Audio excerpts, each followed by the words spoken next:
The story of charity. Once there was a poor man who had very little to eat.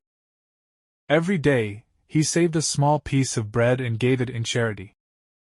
People around him laughed, and said, "Your charity is so small. What difference can it make?" But the man smiled and replied, "I am not giving to people, I am giving to Allah.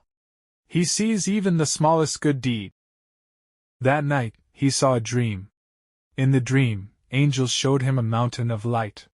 He was amazed and asked, "What is this?" The angels replied, "This is the reward of your charity.